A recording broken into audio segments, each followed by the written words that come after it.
The bell above the door of Whitcomb's barbershop rang the same way it had rung for 4 decades. A thin, tired chime that Earl Whitcomb swore he'd never oil, because a man ought to hear his customers coming. Ashford Fork, Kentucky, was not a town that made the news. It had one traffic light, a feed store, a Baptist church with a leaning steeple, and a barbershop with 2 chairs, though only one of them had been used since 1987.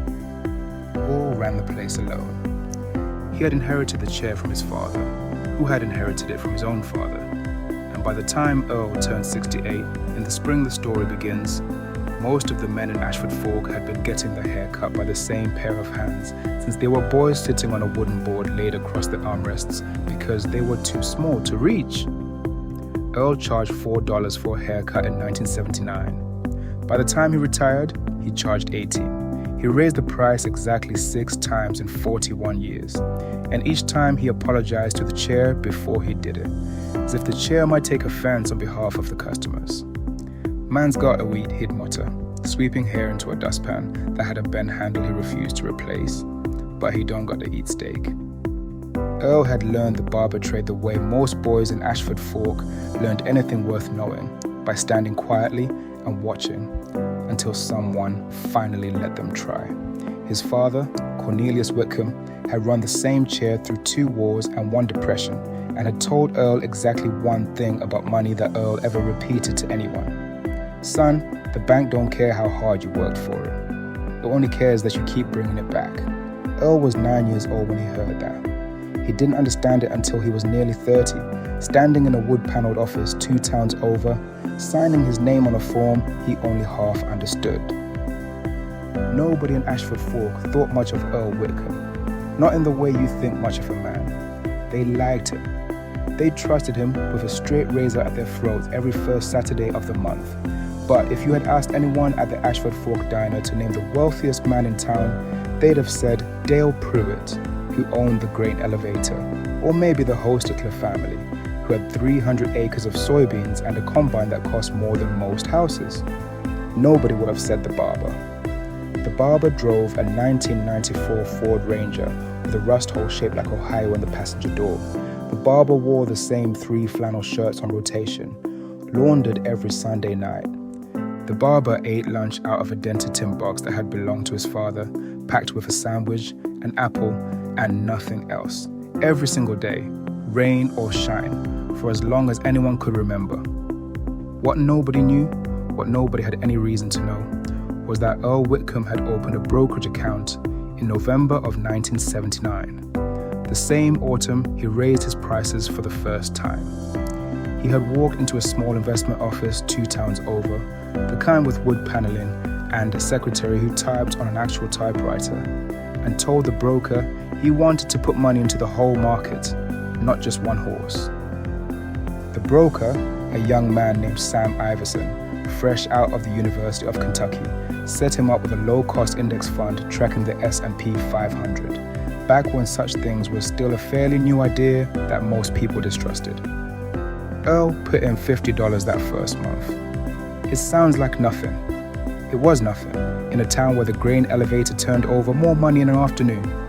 But Earl kept doing it. Every month, without fail, without exception, without ever once checking the newspaper to see whether the market was up or down that week. He drove to the bank on the 2nd Tuesday of the month and wired $50 into that account. When business improved, he raised it. By 1985, it was $75 a month. By 1994, it was $150. By 2003, after his mortgage was paid off, he'd bought his house for $11,000 in 1976 and never took out another loan in his life. He was putting in $400 a month, and he never once increased his own spending to match his rising income. He ate the same sandwich. He wore the same flannel. He drove the same truck until the transmission finally gave out in 2011, at which point he bought another truck exactly like it, used, for $3,100 cash. There were moments, over 4 decades, when the market seemed to be trying to scare him off. In October of 1987, it fell more than 20% in a single day, and half the men in his chair that week were talking about pulling their money out of everything. Earl said nothing. He kept his appointment with the bank that Tuesday, same as always. In 2000, when the technology stocks that everyone in the diner had been bragging about came crashing down, Earl's neighbor, a man named Pete Ansell, who had put his retirement savings into 3 internet companies on the advice of his brother-in-law, lost nearly everything. Earl, who owned a small sliver of nearly every company in America through his one boring fund, lost value too, but he kept sending his $150, and within 4 years, the loss had not just recovered, but grown past where it started. In 2008, when the whole country seemed to be holding its breath, Earl cut a young man's hair, a laid-off factory worker named Curtis Boyle, and gave him a free trim and $20 from his own wallet, telling him the market always came back if a man was patient enough to let it. He never mentioned that he had $400 going into his own account that same week, same as every week, the market's fear notwithstanding. There was a regular named Roy Castellan, who ran the hardware store across the square and sat in Earl's chair every third Friday for going on 30 years. Roy liked to talk about money, mostly because he never had enough of it. 3 mortgages on the store over the decades, a habit of chasing whatever stock his cousin in Louisville was excited about that month. Roy used to ask Earl, half joking, what he did with his money, since Earl never seemed to spend any of it. Earl always gave the same answer: I give it to smarter men than me, and then I leave it alone. Roy laughed every time, assuming it was a joke, or maybe just old man talk about a coffee can buried in the backyard. It never once occurred to Roy, or to anyone else who sat in that chair, that Earl meant it literally, that somewhere in a filing cabinet in a wood-paneled office, a single boring number had been quietly doubling and doubling again, while the men of Ashford Fork traded rumors about which stock was about to make somebody rich. Sam Iverson, the young broker, grew old alongside Earl's account without either of them making a fuss about it. Sam retired in 2015 and handed Earl's file to his daughter, who had taken over the practice. She was the one who, in the winter, Earl turned 68, finally sat him down and told him what 41 years of quiet, boring, unglamorous discipline had become. Mr. Whitcomb, she said, sliding a single sheet of paper across the desk, do you know what this account is worth? Looked at the number for a long moment. He did not gasp. He did not smile. Not right away. He folded his reading glasses closed and set them on the desk, the way he might set down scissors after a long cut. Diane watched him carefully, half expecting some kind of outburst, the way most clients reacted when she delivered numbers like this one. Instead, Earl just asked her a single question. Did I ever miss a month? Diane checked the file, though she already knew the answer because she had pulled the full history before he arrived. In 41 years, across recessions and rate hikes and 2 wars and a pandemic that shut down half the country, Earl Whitcomb had missed exactly 0 monthly contributions. Well, he finally said, I suppose that's why the chair never had to work Sundays. The number on that page was $2,260,000. Word got around Ashford Fork the way it always did, slow, then all at once. Roy Castellan heard it from his cousin, who'd heard it from someone at the bank, and he came into the shop that Friday not for a haircut, but just to stand in the doorway and stare at Earl like he was seeing him for the first time. 30 years, Roy said, shaking his head. And you let me think you were just some old man with a coffee can. Earl just shrugged and kept sweeping. Wasn't a secret, Roy. Wasn't anybody's business either. You never asked what fund it was. You just asked how I did it. And I told you the truth every time. Roy sat down in the chair anyway, out of habit more than need, and asked if it wasn't too late to open an account of his own.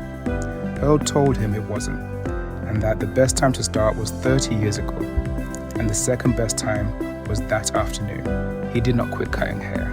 He told the young broker, whose name was Diane, that a man who quits working the day he doesn't have to is a man who was only ever working for the money, and he had never once been working for the money. He kept the shop open 3 more years, cutting the hair of men whose grandfathers he had also cut. And when he finally did retire, at 71, he did not buy a boat or a bigger house or a new truck. He gave the down payment for a house to Curtis Boyle's daughter, the same young man he'd once handed $20 during the worst month of the recession, so she could stop renting and put down roots of her own. He set up a scholarship at the county high school for any student planning to study a trade, plumbing, welding, electrical work, the kind of steady, unglamorous careers that built towns like Ashford Fork in the first place. He kept exactly one thing for himself. He finally oiled the bell above the shop door, now hanging silent in the front window of a shop he'd sold to a young barber named Josh Renner, who still uses Earl's old chair and still gets asked, almost every week, whatever happened to old Earl Whitcomb? The answer, if anyone bothered to ask Earl himself, was simple. He was sitting on his porch most afternoons, a cup of black coffee in hand, unhurried and entirely at peace, watching Ashford Fork go about its business exactly the way it always had. A town that never knew it had a millionaire cut in its hair, because the millionaire never once acted like he had anywhere else to be or anything left to prove. 41 years, $50 a month, then $75, then $150, then $400. No stock tips, no panic selling, no trying to outsmart a market that, in the end, rewarded him simply for staying in the chair, his own chair, and refusing to get up. The bell above the door still rings. The same thin, tired chime it always did. Oiled now, quieter than it used to be, but still calling out every time it swings open that someone new has just walked into Ashford Fork's oldest, quietest, and, as it turned out, richest small business.